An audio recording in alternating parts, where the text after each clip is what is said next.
Hello friends, आप सभी को नमस्कार। मैं हितेश कुमार एक बार फिर से आप सभी का ज्ञानकोश यूट्यूब चैनल में स्वागत करता हूं।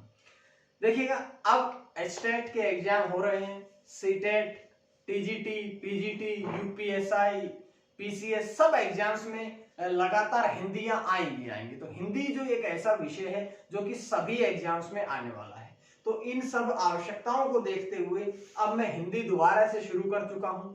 कल मैंने एक टॉपिक पढ़ाया था, उसके बाद जो पीछे छूट गई थी हमारी जो हिंदी ग्रामर, उसको अब हम कंप्लीट करेंगे। तो आज का एक बहुत ही महत्वपूर्ण टॉपिक है, एक बहुत ही छोटा सा टॉपिक है, बहुत ही जो आपके एग्जाम्स से संबंधित बहुत महत्वपूर्ण टॉपिक है। नाम है संधि। आज हम पढ़ेंगे संधि। तो सबसे पहले मैं आप लोगों को संधि की डेफिनेशन देता हूं, कि संधि की परिभाषा देता हूं। तो संधि का सबसे पहले तो संधि का अर्थ होता है मेल। मेल मतलब कि जब दो निकटवर्ती वर्णों का मेल होगा, जब दो निकटवर्ती वर्णों का मेल होगा तो उनके मेल से जो परिवर्तन या जो विकार आता है, उस विकार या परिवर्तन को ही क्या कहते हैं? हम संधि कहते हैं। कि जब दो निकटवर्ती वर्णों का मेल होने से जो परिवर्तन होता है, उस परिवर्तन को ही क्या कहते हैं? हम संधि कहते हैं। अब आप लोगों के सामने एक शब्द कहा कि निकटवर्ती, तो पहले इसकी डेफिनेशन समझिएगा। निकटवर्ती का मतलब है कि जो दो सबसे समीप वर्ण होते हैं, जब दो समीप वाले वर्णों में मेल होता है तो उनके मेल से ही क्या होती है? संधि होती है। जैसे आप लोगों के सामने एक एग्जांपल रखता हूं कि विद्या प्लस आलय। अब आप लोगों को दिखाई दिया, संधि जब भी होगी तो बीच में इनके जमा या प्लस का निशान रहेगा हमेशा। अब इस प्लस के तुरंत बाद वाला निकट वाला और इसी प्लस के तुरंत पहले वाला निकट वाला, कि या और आ, इन दो वर्णों में जब मेल होगा, इन दोनों वर्णों के मेल से जो परिवर्तन उत्पन्न होगा उसे ही हम क्या कहेंगे? संधि कहेंगे। तो देखिएगा, विद्या प्लस आलय जब मिलेगा तो ये क्या बनेगा? ये बनेगा विद्यालय। लेकिन बहुत बार एक छोटी सी यहां कंफ्यूजन भी है, हमें समझ ये नहीं आता कि यहां मेल वर्णों का हुआ है या मेल शब्दों का हुआ है। कि जब भी संधि बनी, ये प्लस का निशान है, इससे पहले भी हमें एक शब्द दिखाई दिया, इसके बाद में भी एक शब्द दिखाई दिया। तो बहुत बार आप लोग ऐसा समझते हैं कि संधि का मतलब है दो शब्दों का मेल, लेकिन संधि दो शब्दों का मेल नहीं होती है, बल्कि संधि सदैव दो वर्णों का मेल होती है। तो संधि का अर्थ है कि जब दो वर्ण मिलेंगे तो वो क्या कहलाएगी? संधि। बेशक हमें यहां दो शब्द दिखाई दे रहे हो, लेकिन मिलते क्या हैं? दो निकटवर्ती वर्ण मिलते हैं। अब मैं आपको एक्सप्लेन करता हूं कि कैसे वर्ण कैसे मिलते हैं। तो बात करता हूं, देखिए ये आप लोगों के सामने मैं वर्णों को यहां जोड़ता हूं। जब मैंने आप लोगों से वर्णमाला पढ़ाई थी तो उस समय मैंने बताया था कि किसी भी व्यंजन जो है, कोई भी व्यंजन पूर्ण तब होता है जब उसमें स्वर जुड़ा होता है, और उस स्वर को हम अलग भी कर सकते हैं। तो यहां पर देखिए, सदैव जो प्लस का निशान है, इससे पहले क्या है? या को क्या हम य प्लस आ लिख सकते हैं? क्योंकि या में आ की मात्रा जुड़ी है, आ स्वर जुड़ा है, तो इस या को हमने ऐसा लिख लिया। अब आगे लिखा है आ, यहां पर आ और आ दो वर्णों का मेल हुआ है, दोनों मिलकर के क्या बनाते हैं? आ। अब यहां पर यह जो था वो स्वर रहित पहले से था, बचा हुआ था यहां पर ल और य, और आगे क्या बचा था? ऐसा। अब हम अगर इन सब को जोड़ेंगे तो य में दोबारा से आ की मात्रा जुड़ करके क्या बनेगा? विद्यालय। तो इस प्रकार से आपने देखना है कि कभी भी संधि बेशक दिखाई दे दो शब्दों का मेल, लेकिन होती क्या है? संधि दो या दो से अधिक वर्णों का मेल होती है। यहां से आपको एक बात समझ में आई। दूसरी बात आप लोग ये समझिएगा कि संधि में सदैव जैसा कि ये प्लस का निशान है, इससे एक वर्ण आगे और इसके एक वर्ण बाद, सिर्फ संधि में चाहे आप कोई भी संधि देखिएगा, जब भी संधि होगी तो केवल यहां पर परिवर्तन होगा, ना इसके बाद कोई परिवर्तन होगा, ना इससे पहले कोई परिवर्तन होगा। हाँ, ऐसा अपवाद में हो सकता है, लेकिन जब संधियां नियम के अनुसार बनेगी तो सिर्फ जो परिवर्तन होगा वो प्लस के निशान के एक वर्ण आगे और प्लस के निशान के एक वर्ण बाद में होता है। दूसरी बात मैं आपकी यहां पर क्लियर करता हूं कि संधि की जो डेफिनेशन पढ़ते हैं, संस्कृत में पढ़ते हैं कि वर्णानाम मेलनम संधि, वर्णानाम मेलनम संधि, अर्थात वर्णानाम वर्णों का मेल, मेल क्या है? संधि के दो या दो से अधिक वर्णों का मेल जो है वही संधि कहलाता है। तो आप लोगों ने ये बिल्कुल दिमाग से कंफ्यूजन दूर कर देनी है कि संधि दो शब्द दिखाई देते हैं मिलते, लेकिन मिलते सदैव दो वर्ण है। चाहे आप संस्कृत की डेफिनेशन से पढ़िएगा, चाहे आपके सामने मैंने मिला करके जोड़ करके बताए हैं, चाहे यहां से पढ़िएगा। संधि सदैव दो वर्णों का मेल होती है। ऐसा कहें कि संधि जो है वो दो निकटवर्ती वर्णों का मेल होती है। तो यहां से मैंने केवल आप लोगों को संधि की डेफिनेशन बताई है। उम्मीद है डेफिनेशन आप लोगों को समझ में आई होगी। अब मैं थोड़ी बात और बताता हूं जो थोड़ी इंपॉर्टेंट है। जैसे कि संधि के भेद कितने हैं? संधि के भेद कितने हैं? तो हिंदी में या संस्कृत में संधि के तीन भेद हैं। संधि की तीन प्रकार की होती है। सबसे पहली होती है स्वर संधि। दूसरी क्या होती है? दूसरी होती है व्यंजन संधि। और तीसरी होती है विसर्ग संधि।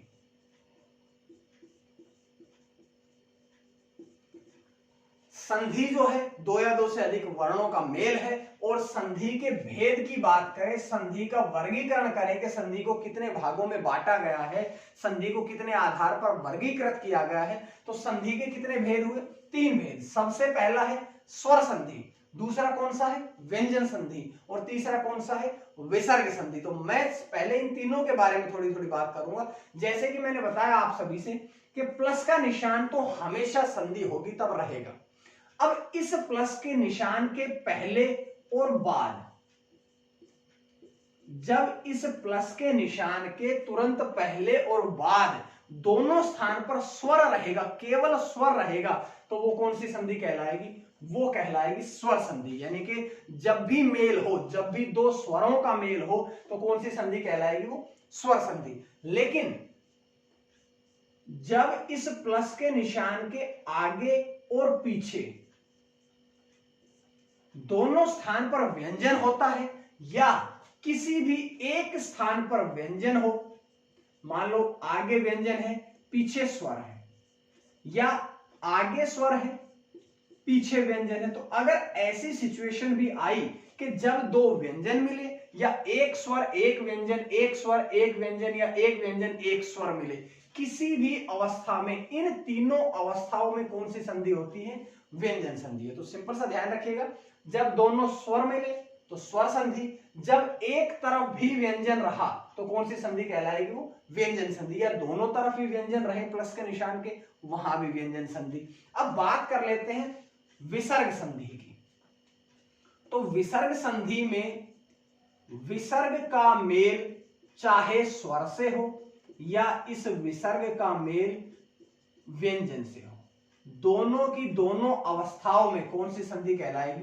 वो कहलाएगी आपकी विसर्ग संधि। मतलब संधि के तीन भेद हैं। जब दोनों तरफ प्लस के निशान के दोनों तरफ स्वर रहेंगे, स्वर संधि, दोनों तरफ व्यंजन हो, या एक तरफ भी व्यंजन रहे दूसरी तरफ स्वर रहे, तो वो कौन सी कहलाएगी? व्यंजन संधि। और जब एक विसर्ग का मेल चाहे स्वर से हो या व्यंजन से हो, तो वो कौन सी संधि कहलाएगी? विसर्ग संधि कहलाएगी। तो ये मैंने आप लोगों को थोड़ा सा इन तीनों संधियों के बारे में बताया है। अब हम शुरू करते हैं, इन तीनों में से एक एक करके शुरू करते हैं। सबसे पहले कौन सी आती है? आपके एग्जाम में स्वर संधि बहुत इंपॉर्टेंट है। आपके लिए सबसे जरूरी जो संधि है वो है स्वर संधि, और स्वर संधि को हम पढ़ेंगे। तो बात करते हैं, यहां से इतना सा पढ़ा हमने, ये थोड़ा सा समझने के लिए था। अब हम एक एक करके संधि को पढ़ते हैं। जैसे कि शुरुआत करेंगे हम स्वर संधि से।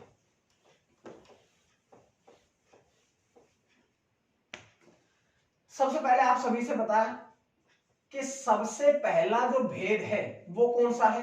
वो है स्वर संधि का।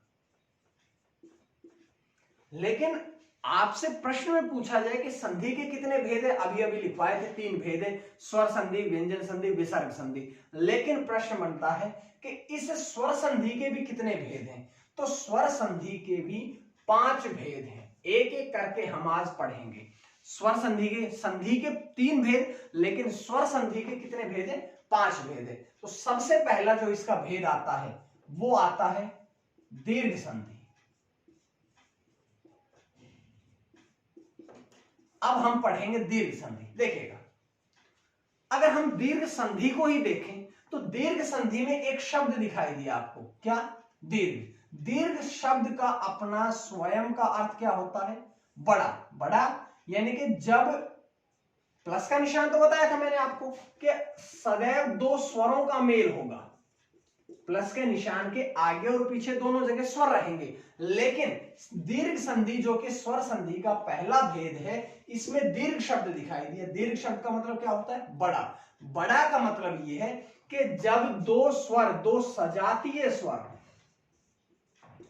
या ऐसा कहें कि जब किसी लघु या दीर्घ स्वर का मेल किसी अन्य लघु या दीर्घ स्वर के साथ होता है तो सदैव दीर्घ वर्ण का निर्माण होता है। दीर्घ संधि में केवल दीर्घ स्वर का निर्माण होगा। जैसे मैं आप सभी से एक एग्जांपल छोटा सा दूं कि जैसे मैंने कहा कि किसी भी लघु या दीर्घ वर्ण का निर्माण होता है। लघु अ है, मैं बता चुका हूं, जब आपसे मैंने वर्णमाला पढ़ाई थी तो उस समय मैं लघु और दीर्घ वर्णों की चर्चा कर चुका हूं। तो जब किसी लघु या दीर्घ वर्ण का मेल हो, या किसी लघु वर्ण का मेल किसी लघु के साथ हो, या किसी दीर्घ वर्ण का मेल किसी लघु वर्ण के साथ हो, या किसी दीर्घ वर्ण का मेल किसी दीर्घ वर्ण के साथ हो, ऐसी अगर कोई अवस्था रही तो सदैव किसका निर्माण होगा, सदैव दीर्घ वर्ण का निर्माण होगा। यानी कि जब किसी लघु का मेल दीर्घ से हो या लघु से हो, या गुरु का मेल दीर्घ का मेल लघु या गुरु से हो, तो सदैव किसका मेल होगा, दीर्घ वर्ण का निर्माण होगा। अब अगर हम इनको एक ही लाइन में पढ़ना चाहें, इसके बाद भी होते हैं, जैसे ये हुआ लघु या दीर्घ वर्ण का मेल लघु या दीर्घ वर्ण से हो तो निर्माण किसका होगा, दीर्घ का होगा। ऐसे ही हम ऊ के लिए भी कह सकते हैं कि जब ऊ लघु है। अब बात करते हैं गुरु की, ये आया गुरु मतलब दीर्घ, या किसी लघु और दीर्घ वर्ण का मेल होगा तो सदैव किसका निर्माण होगा, यहां पर सदैव कैसे वर्ण का निर्माण होगा, दीर्घ वर्ण का निर्माण होगा। तो दीर्घ संधि की पहचान सिर्फ इतनी सी है कि यहां पर सदैव कैसे वर्ण का निर्माण होता है, सदैव दीर्घ वर्ण का निर्माण होता है। जैसे एग्जांपल देखिएगा,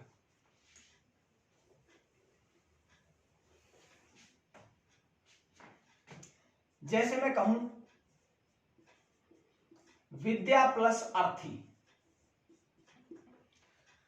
तो जब भी आपके सामने कोई संधि का एग्जाम्पल आता है तो आपकी निगाहें जो है वो सिर्फ यहां होनी चाहिए, कहां पर, प्लस के निशान पर। अब आपने एक वर्ण इसके बाद का देखना है और एक वर्ण इसके पहले का, बस सिर्फ आपने यहां पर ध्यान देना है।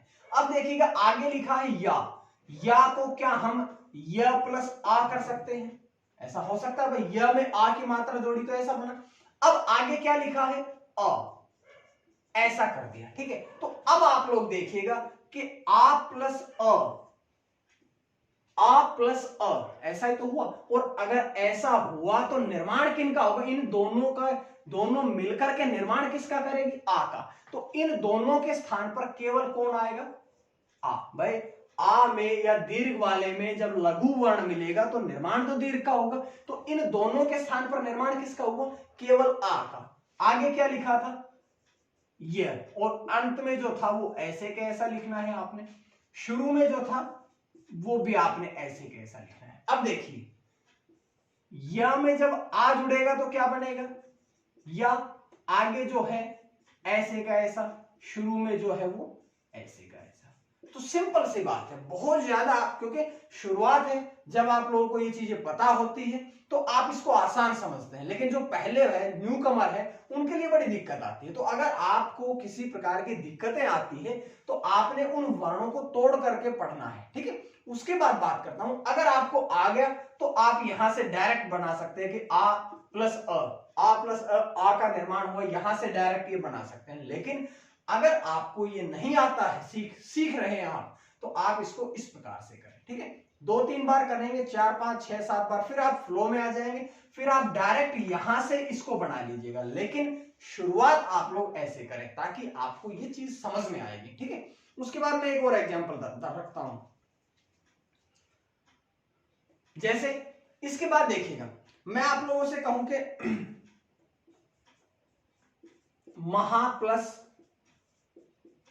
आशय, दोबारा से आपने कहां देखना है, प्लस के निशान के एक बाद में और एक पहले, सिर्फ यहां। अब दोबारा से तोड़ेंगे, ह में आ की मात्रा निकली तो ह प्लस आ, आगे क्या है आ। देखिएगा दोनों के दोनों दीर्घ हैं, तो दोनों के दोनों दीर्घ रहेंगे तब भी किसका निर्माण होगा, आ का ही निर्माण, दीर्घ का ही निर्माण होगा, क्योंकि दीर्घ संधि में सदैव दीर्घ वर्ण का निर्माण होता है। तो इन दोनों के स्थान पर क्या लिख दिया, आ, आगे क्या है ह, जो अंत का है वो ऐसे का ऐसा, देखिए ये जो है ये सेम ऐसे का ऐसा लिख दिया, जो शुरू में म है वो भी ऐसे का ऐसा लिख दिया। अब ह में आ की मात्रा जुड़ेगी तो क्या बनेगा ह, अंत में जो है वो ऐसे का ऐसा, जो शुरू में है वो ऐसे, महा प्लस आशय महाशय। बाकी अगर आपको आती है तो आप इसको डायरेक्ट यहां से ऐसे बनाइएगा। समझ में आया? अब मैं एक एग्जांपल ई का देता हूं, 1-2 एग्जांपल ऊ के समझाता हूं।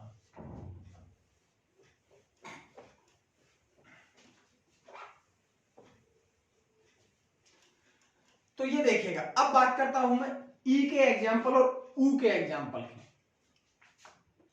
जैसे कहा नारी प्लस ईश्वर, तो दोबारा से वही सिंपल सी बात कि आप लोग सिर्फ यहां पर ध्यान रखिएगा, ना ऐसे का ऐसा, र में ई की मात्रा है तो अगर र में से आप ई की मात्रा निकाल देंगे क्योंकि दीर्घ ई है तो ऐसे बनेगा। आगे जो है ये ई की मात्रा ये रख दी गई, आगे जो है वो ऐसे का ऐसा। अब देखिएगा कि ई में ई जुड़ी, यानी कि दोनों की दोनों दीर्घ ई है, जब दोनों की दोनों दीर्घ ई मिलेगी तब भी निर्माण किसका करेगी, तब भी दीर्घ ई का निर्माण करेगी। तो इन दोनों के स्थान पर क्या लिख दिया, दीर्घ ई, अंत का सेम ऐसे का ऐसा और शुरू का भी सेम ऐसे का ऐसा। अब देखो रा में जब दीर्घ ई जुड़ेगी तो क्या बनेगा, ये बनेगा कि नहीं, तो नारी प्लस ईश्वर नारेश्वर, ठीक है। तो इस प्रकार से आप लोगों ने एक एक करके इसको पढ़ना है। मही प्लस इंद्र महेंद्र, महेंद्र नहीं महेंद्र। बात करता हूं रवि प्लस इंद्र रविंद्र। इस प्रकार के बहुत से आपको एग्जाम्पल मिलेंगे यहाँ, लेकिन मैं आपको बहुत ज्यादा एग्जाम्पल दिखाऊंगा नहीं, बल्कि आपको एक छोटे से छोटे एग्जाम्पल से आपको सिर्फ समझाऊंगा। मेरा काम यहाँ पर सिर्फ, क्योंकि हम इस माध्यम से केवल समझा सकते हैं, बहुत ज्यादा एग्जाम्पल मैं आप लोगों के सामने नहीं रखूंगा। उसके बाद बात करता हूं एक ऊ का एग्जाम्पल और देखिएगा। जैसे मैं कहूं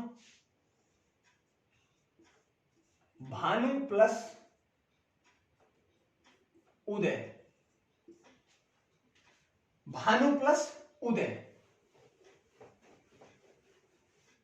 तो इसको सिर्फ यहां परिवर्तन होना है। मैंने संधि में शुरुआत यहीं से करी थी कि परिवर्तन सिर्फ प्लस के निशान के बाद और इससे पहले होगा। तो भ ऐसे का ऐसा, न में से जब हम ऊ की मात्रा हटाएंगे तो ऐसा बनेगा। उसके बाद आगे बढ़ते हैं, आगे क्या लिखा है उदय, बस सिंपल सी बात तो है।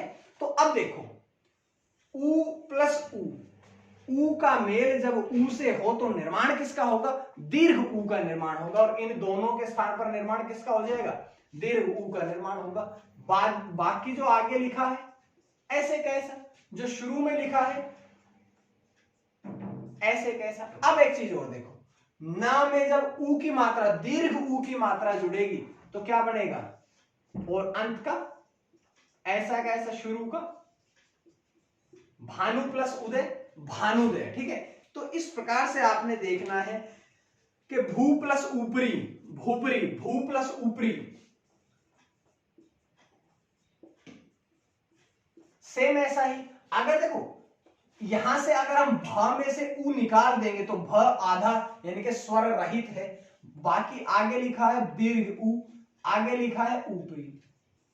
तो जब दीर्घ उ और लघु उ, दीर्घ उ का मेल लघु उ से हो तब भी निर्माण किसका होगा, तब भी निर्माण तो दीर्घ उ का ही होगा।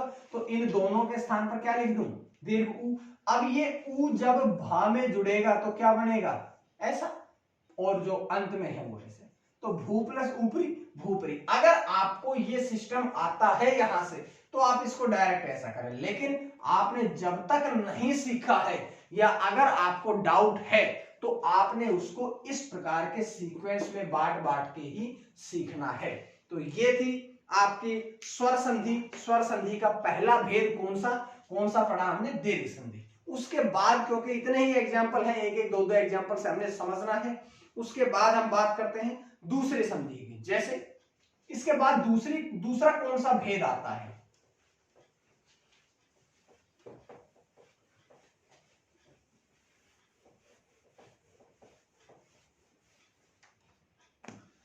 मैं बात करता हूं कि सबसे पहला तो हमने स्वर संधि का भेद पढ़ा है दीर्घ संधि।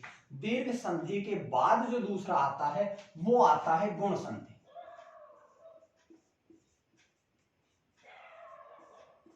पहला हमने पढ़ा दीर्घ संधि, दूसरा हमने पढ़ा गुण संधि। तो यहां पर एक छोटा सा नियम आता है, जैसे ये आता है कि जब अ या आ का मेल, अ या आ का मेल यानी कि प्लस के निशान से पहले कौन होगा, अ या आ, और इसके बाद कौन होगा,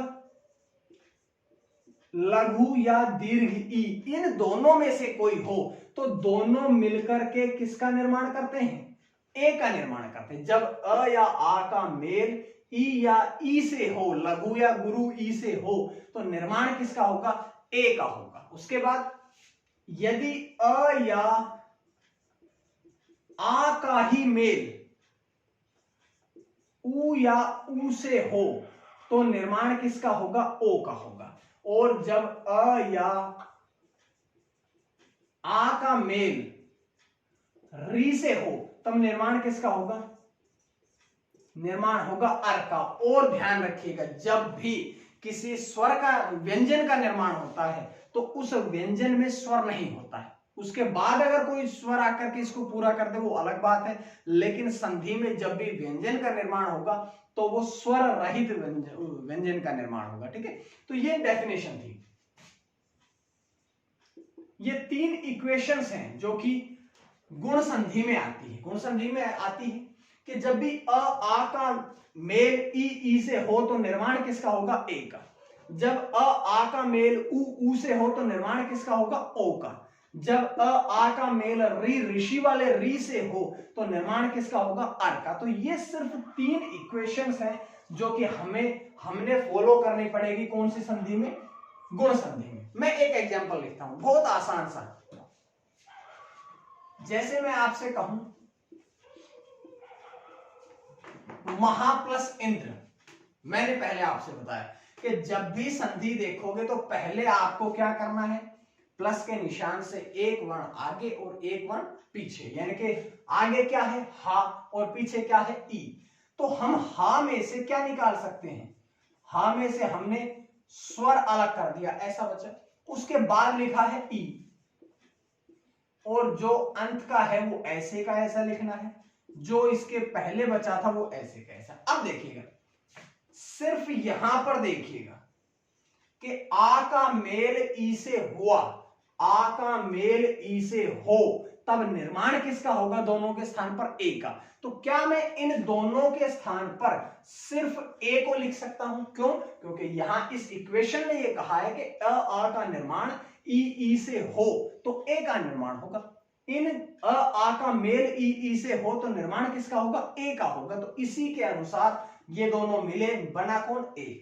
अंत का सेम जैसे लिखा है ऐसे का ऐसा, शुरू का जैसे लिखा है ऐसे का ऐसा। अब आप लोग देखिएगा कि जब ह में ए जुड़ेगा तो क्या बनेगा, हे, अंत का सेम और शुरू का सेम। तो महा प्लस इंद्र क्या बनेगा, महेंद्र। महा प्लस इंद्र क्या बनेगा? महेंद्र। इस प्रकार से देखना है कि जब भी अ आ का मेल ई से हो तो निर्माण किसका होगा? ए का निर्माण होगा। एक मैं आपको अ का देता हूं एग्जांपल, जैसे खग प्लस ईश, यहां लघु ई थी, यहां दीर्घ ई है, यहां आ था, यहां अ है, लेकिन इक्वेशन देखिए सिर्फ यहां परिवर्तन होगा। खग में से ग में से अगर हम स्वर को अलग कर दें तो कौन सा स्वर निकलेगा? अ। उसके बाद आगे क्या लिखा है?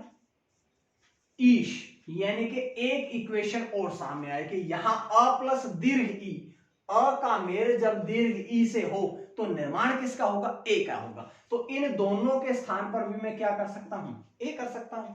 देखिए अब यहां खग ऐसे का ऐसा है, यहां श बचा था सेम ऐसे ही, तो ग में ए की मात्रा जुड़ेगी तो क्या बनेगा? और अंत का श, शुरू का ख, तो खग प्लस ईश खगेश। अगर आपको ये दोनों की दोनों बीच की बातें आ गई है, आपको बनानी आ गई है, तो आप खग प्लस ईश से सीधे के सीधे खगेश बनाइएगा। नहीं आई है तो इसको करना जरूरी है जब तक आप लोगों के समझ में नहीं आती है। बात करता हूं अगले एग्जांपल की, मिटाता हूं।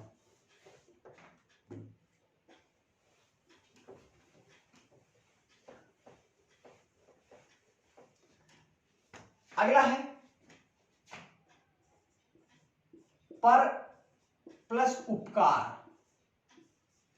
पर प्लस उपकार, देखिएगा सिंपल वही एक ही नियम को फॉलो करते चले, पूरी संधि में एक ही नियम को फॉलो करते चले। कौन सा? कि सिर्फ सबसे पहले यहां परिवर्तन, अपवाद को छोड़ करके जो नियम के अनुसार बनेगी वहां सिर्फ यहां पर परिवर्तन होगा, ना इसके बाद परिवर्तन होगा, ना इससे पहले परिवर्तन होगा। पर में क्या लगा है? र को अगर हम स्वर रहित करें तो इसमें से कौन सा स्वर निकलेगा? अ। आगे क्या लिखा है? उपकार। अब देखिएगा अ और उ का मेल हुआ है, अ और उ का मेल हुआ है तो निर्माण किसका होगा? ओ का निर्माण होगा। इन दोनों के स्थान पर क्या लिख दें हम?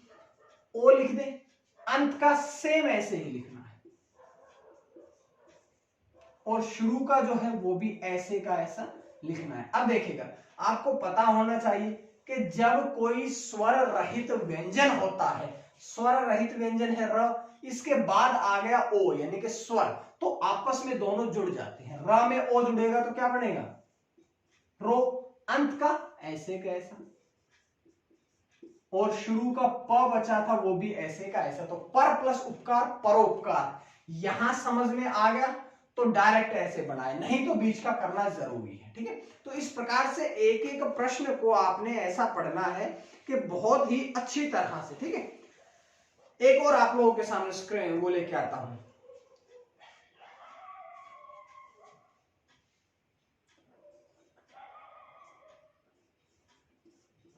महा प्लस उदय।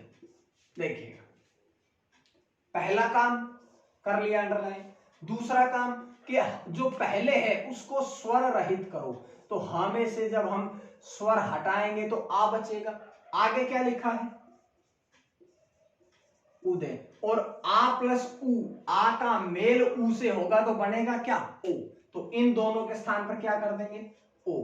अंत का सेम ऐसे का ऐसा, शुरू का सेम ऐसे का, तो हा में ओ जुड़ेगा तो हो। अंत में जो लिखा है ऐसे ही लिख दीजिएगा, शुरू का भी ऐसे का ऐसा लिखना है। तो देखिएगा हमने दो इक्वेशंस अभी तक पढ़ ली है, कोई मुश्किल नहीं है, बिल्कुल हमने एग्जाम्पल टू द पॉइंट पढ़े हैं, लेकिन हमने इनको अच्छी तरह से समझा है। इसके बाहर, इससे ज्यादा बाहर कुछ रहेगा नहीं। एग्जाम्पल दूसरे होंगे, बहुत से एग्जाम्पल हैं, लेकिन तरीका सभी को करने का सेम है। आप डायरेक्ट बनाए, अगर गलत बनता है तो इनके साथ साथ बनाते चले, एक एक स्टेप बाय स्टेप काम करते चलेंगे तो आपका आंसर जो है वो सही आता चलेगा। ठीक है, एक अंतिम इक्वेशन और बताता हूं, उसके बाद यहीं तक पढ़ेंगे आज। ठीक है, तो एक अंतिम और देखिएगा।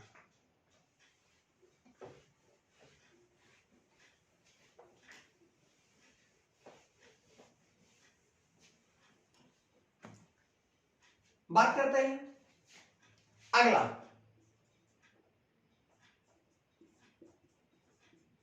महा प्लस ऋषि, सत्य प्लस ऋषि। दो एग्जाम्पल और हैं जैसे कि हम पढ़े। सबसे पहले हमने ये देखना है सिर्फ इतना। दूसरा काम क्या है कि जो पहले वाला वर्ण है उसको हमने स्वर रहित करना है। स्वर रहित करेंगे तो हा में से क्या अलग हो जाएगा, आ। उसके बाद क्या लिखा है, ऋषि। देखिएगा आ का मेल किसके साथ हुआ, री के साथ। आ का मेल किसके साथ हुआ, री के साथ। तो इन दोनों के स्थान पर क्या बनेगा, अर। तो मैं इन दोनों के स्थान पर क्या लिख देता हूं, अर। और र कैसा है, वो भी तो स्वर रहित है। देख लीजिएगा उधर स्वर रहित है, अंत में क्या बचा, शी। शुरू में क्या था, मह। ह कैसा है, वो भी स्वर रहित है। अब एक चीज समझो, स्वर रहित ह में जब स्वर जुड़ेगा, ह में स्वर नहीं है लेकिन अब अ आया तो ह को पूरा करेगा, ह पूरा हो गया। र आधा है और आधे र का रेफ संबंधी नियम मैं आपको वर्णमाला में बता चुका हूं कि जब भी र आधा होता है तो वो अपने से बाद वाले वर्ण के ऊपर लग जाता है। तो ये र आधा है तो इस उसके बाद वाले वर्ण के ऊपर लग जाता है। शुरू में क्या है, म। तो महा प्लस ऋषि महर्षि, महर्षि नहीं बल्कि महा प्लस ऋषि महर्षि, क्योंकि आर नहीं बनता अर बनता है। ठीक है, तो इसलिए पढ़ लिएगा कि महा प्लस ऋषि महर्षि। अंत में एक और देखिएगा, सप्त प्लस ऋषि। सप्त ता में से जब हम स्वर को अलग करेंगे तो क्या बनेगा, ऐसा। आगे क्या लिखा है, ऋषि। तो अ प्लस री, अ प्लस री, आर का निर्माण। दोनों के स्थान पर क्या लिख दिया, ऐसा। अंत का सेम ऐसे का ऐसा, शुरू का सेम ऐसे का ऐसा। तो ता में जब आ जुड़ेगा तो ता पूरा। अब र आधा है और अभी र का बताया ना आधा हो तो अपने बाद वाले वर्ण के ऊपर जाता है। तो इस प्रकार से क्या बनेगा, महर्षि और सप्तर्षि, ये महर्षि। ठीक है, तो आप लोगों ने स्टेप बाय स्टेप इसको सीखें। अगर कोई दिक्कत आती है तो स्टेप बाय स्टेप सीखें, और अगर ये स्टेप बनाना सीख गए हैं तो आप इसको डायरेक्ट बनाना सीखें। ठीक है, तो ये थी आज की कुछ संधि के नियम। मैंने आज की वीडियो में संधि की डेफिनेशन बताई है कि संधि शब्दों का मेल नहीं होती, संधि सदैव वर्णों का मेल होती है। संस्कृत की एक परिभाषा भी दी कि वर्णनाम मेलनम संधि। उसके बाद बताया कि संधि के तीन भेद हैं। स्वर में मिलेंगे तो स्वर संधि, जब दो व्यंजन मिलेंगे तो व्यंजन संधि, और जब एक स्वर एक व्यंजन या एक व्यंजन एक स्वर मिलेगा तब भी कौन सी संधि, व्यंजन संधि। उसके बाद बताया कि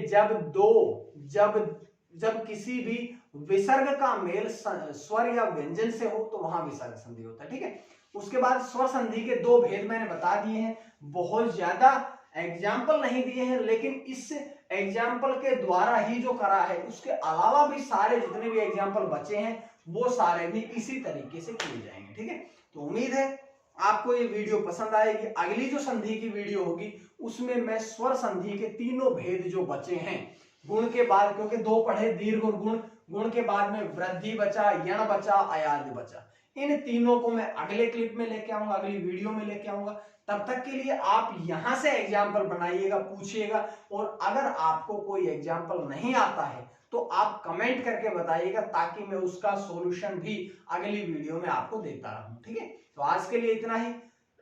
आप वीडियो को, चैनल को लाइक कर लें, शेयर कर दें, अगर आपको अच्छा लगे तो सब्सक्राइब कर लीजिएगा ताकि इस प्रकार से मैं आप लोगों की हर दिन क्लास लेता रहूं। आज के लिए इतना ही। मां सरस्वती की कृपा आप सभी पर बनी रहे। आप सभी का बहुत बहुत धन्यवाद।